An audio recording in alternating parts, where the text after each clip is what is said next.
सर्वांना नमस्कार. Sharing stories पॉडकास्टमध्ये आपलं स्वागत आहे. या चॅनलमध्ये आपण पुस्तकांवर चर्चा करतो. आणि आज आपल्याकडे आहे रस्किन बॉन्ड यांचं द ग्रेट ट्रेन जर्नी. आता या पुस्तकाचं नाव ऐकून मला सुरुवातीला खरंच असं वाटलं होतं की ही कदाचित एका मोठ्या सलग रेल्वे प्रवासाची गोष्ट असेल.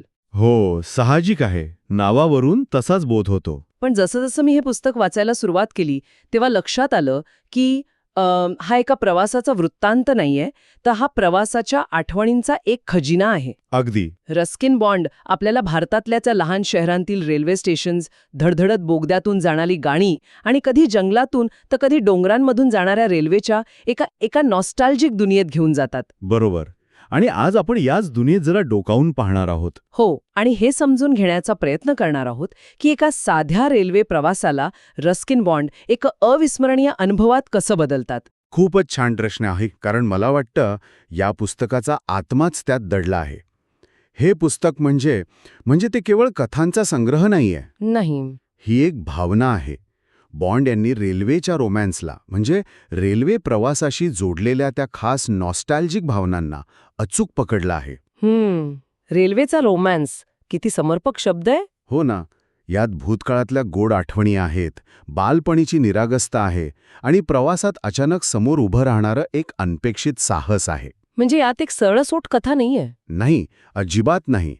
त्याऐवजी वेगवेगळ्या प्रवासातले अनुभव, भेटलेली माणसं आणि मनात घर करून राहिलेले क्षण, या सगळ्यांना एका धाग्यात गुंफलं आहे. आणि मला वाटतं तो धागा म्हणजे रस्किन बॉन्ड यांची लिखाणाची शैली आहे. अगदी. त्यांचं लेखन इतकं साधं, इतकं सोपं आहे की ते थेट आपल्या हृदयाला भिडतं. हो, बरोबर. पुस्तक वाचताना असं वाटतच नाही की आपण काहीतरी गंभीर वाचतोय. उलट असं वाटतं की एक वयस्कर, प्रेमळ माणूस आपल्या शेजारी बसून त्यांच्या आयुष्यातले किस्से सांगतोय. गप्पा मारल्यासारखं वाटतं. हो. Bring your book to life with AI. Plotsformovies.com helps you create movie-like trailers for your book, allowing filmmakers to visualize your story, just the way you imagined it while writing. Enhance the storytelling experience to a whole new level with realistic characters, immersive voiceovers, and cinematic sound effects. No more boring stock images or generic clips. Captivate your audience, spark curiosity, make readers and filmmakers eager to explore more. Plotsformovies.com, where your story becomes cinema. भाषेचा सूरच तसा आहे, पण या साधेपणातच खूप मोठी ताकद आहे, नाही का? नक्कीच. यालाच एफर्टलेस प्रोज म्हणतात. म्हणजे लिखाण इतकं सहज असतं की ते लिहिण्यासाठी किती मेहनत घेतली असेल हे आपल्याला जाणवतच नाही. अच्छा. बॉन्ड लहान लहान तपशिलांमधनं एक मोठं चित्र उभं करतात. उदाहरणार्थ ते जेव्हा स्टेशनवरच्या चहावाल्याचं वर्णन करतात किंवा खिडकीतून दिसणाऱ्या पळसाच्या लाल फुलांचं. बरोबर, तेव्हा ते दृश्य आपल्या डोळ्यासमोर अक्षरशः जिवंत उभं राहतं. आणि यात ते जो हलका विनोद मिसळतात त्यामुळे वाचक कथेशी जोडला जातो. पण मला एक प्रश्न पडतो की त्यांनी रेल्वे हेच माध्यम का निवडलं असेल? हाच प्रश्न मलाही पडला होता. आणि मला वाटतं याचं उत्तर असं आहे की रेल्वे प्रवास हा भारतातल्या जवळपास प्रत्येकाच्या आयुष्याचा एक अविभाज्य भाग आहे. अगदी बरोबर. रेल्वे ही भारताची जीवनवाहिनी आहे. ती फक्त 2 शहरांना जोडत नाही, तर वेगवेगळ्या संस्कृतींना, भाषांना आणि माणसांना जोडते. हो, आणि माणसांना जोडते. रेल्वेच्या डब्यात तुम्ही कोण आहात, कुठून आला आहात हे महत्त्वाचं नसतं. काही तासांसाठी सगळेजण सहप्रवासी असतात. खरंय. बॉन्ड यांनी नेमके हेच मानवी क्षण टिपले आहेत. अनोळखी प्रवाशांसोबत गप्पा मारणं, डब्यातलं जेवण एकमेकांना देणं, खिडकीतून दिसणाऱ्या बदलत्या दृश्यांकडे पाहून हरवून जाणं. हा एक सामायिक अनुभव आहे. त्यामुळे वाचक या कथांशी भावनिक पातळीवर लगेच जोडला जातो. हो. आणि या अनुभवातली निरागसता तर अप्रतिम आहे. पुस्तकाच्या सुरुवातीलाच परिचयामध्ये त्यांनी त्यांच्या पहिल्या रेल्वे प्रवासाची एक आठवण सांगितली आहे, जी माझ्या मनात घर करून राहिली. कोणती? ते सांगतात की जेव्हा त्यांनी आयुष्यात पहिल्यांदा ट्रेन पाहिली तेव्हा ते कालकाजवळ एका बोगद्याबाहेरच्या डोंगरावर उभे होते. अचानक एक मोठी शिट्टी ऐकू आली आणि वाफेचा प्रचंड लोट बाहेर टाकत एक हिरवं काळं अवाढव्य इंजिन त्या अंधाऱ्या बोगद्यातून बाहेर आलं. ते पाहून लहानगे बॉन्ड आश्चर्याने ओरडले, एक ड्रॅगन, तो गुहेतून बाहेर येतोय. वाह, काय सुंदर कल्पना आहे ही. आहे ना?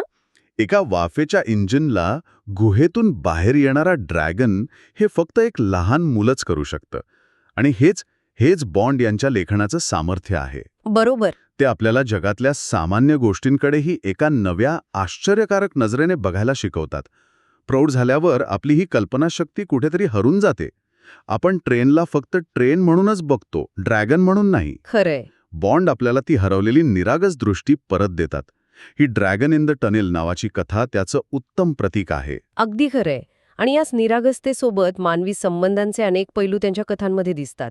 या संग्रहात त्यांच्या काही खूप प्रसिद्ध कथा आहेत, जसं की दी आईज हॅव इट आणि द नाईट ट्रेन ॲट देवली. हो, मला वाटतं दी आईज हॅव इट बद्दल आपण थोडं बोलायलाच हवं. काय अफलातून कथा आहे ती. निश्चितच. दी आईज हॅव इट ही कथा म्हणजे मानवी आकलनावर आणि आपण गोष्टी कशा गृहीत धरतो यावर केलेलं एक मार्मिक भाष्य आहे. कथेचा नायक अंधा आहे, पण तो हे सहप्रवासी मुलीपासून लपवण्याचा प्रयत्न करतो.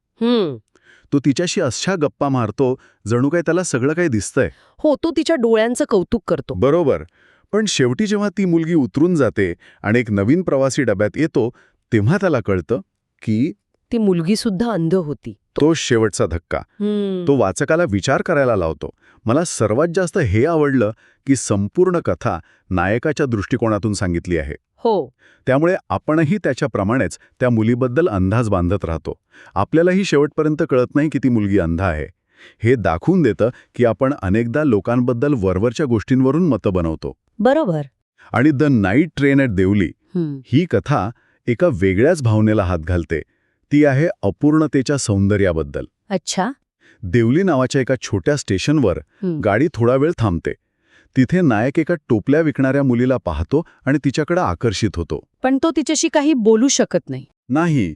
आणि पुढच्या प्रवासात तो तिला पुन्हा भेटण्याची आशा करतो, पण ती त्याला कधीच दिसत नाही. ती एक अनोळखीच राहते. ही कथा वाचून मनात एक रुखरुख लागून राहते. असं वाटतं की अरे, त्याने बोलायला हवं होतं. हां, पण मला वाटतं हीच या कथेची खासियत आहे. काही गोष्टी अपूर्णच सुंदर असतात. म्हणजे ती भेटली असती तर कदाचित ती जादू राहिली नसती. अगदी. त्या मुलीची आठवण त्याच्या मनात कायमची कोरली जाते. आणि हाच मुद्दा काही समीक्षकांच्या टीकेला उत्तर देतो. टीकेला म्हणजे? काही समीक्षकांचं असं म्हणणं आहे की बॉन्ड यांच्या काही कथांची गती थोडी मंद आहे आणि काही कथा मध्येच संपल्यासारख्या अपूर्ण वाटतात. पण मला वाटतं हा त्यांचा हेतू पुरस्सर केलेला प्रयोग आहे. प्रवासाचं स्वरूपच तसं असतं. प्रवासात भेटणारी प्रत्येक व्यक्ती किंवा प्रत्येक अनुभव आपल्याला एक संपूर्ण गोष्ट देऊन जात नाही. काही ओळखी स्टेशनवरच सुटतात, काही चेहरे कायमच्या आठवणीत राहतात. बरोबर. हे अपूर्णत्वच प्रवासाला खरं बनवतं. हा मुद्दा खूपच इंटरेस्टिंग आहे. म्हणजे कथेचा शेवट हा वाचकाच्या कल्पनेवर सोडलेला असतो. पण काही वाचकांना हे निराशाजनक वाटू शकतं का?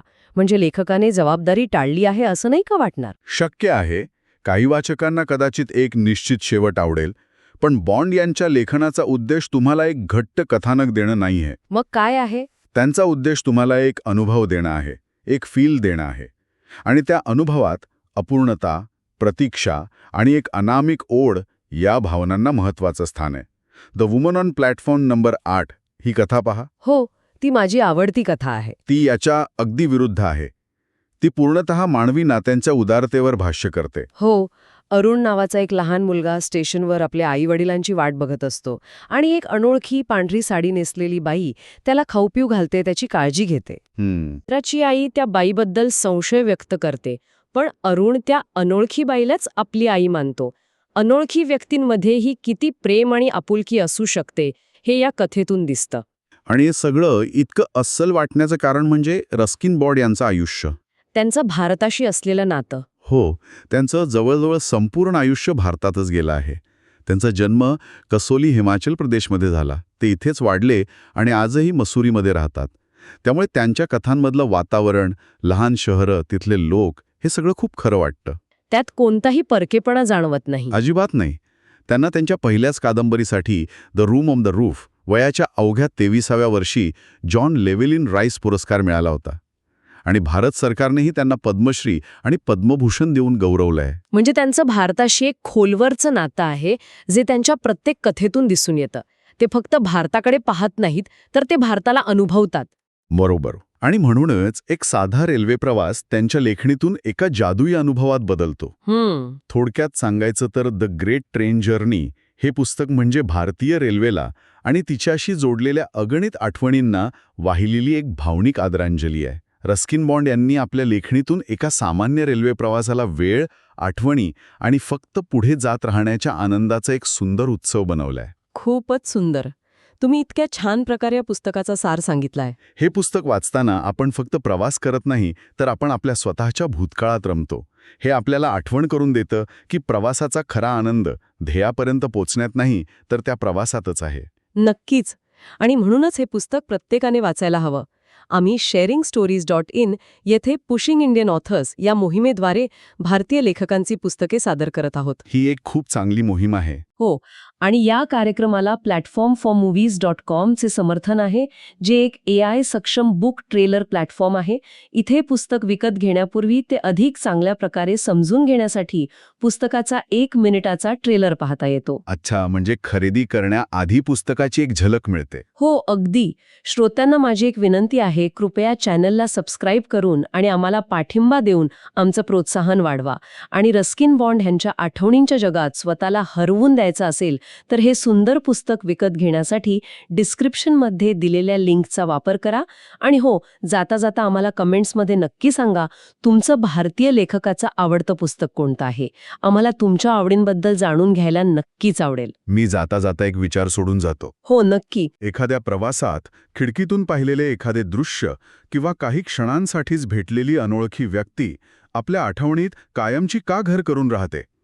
त्या एका क्षणात असं काय खास असतं की वर्षानुवर्षे तो क्षण, तो चेहरा, ती जागा आपल्या मनात ताजी राहते?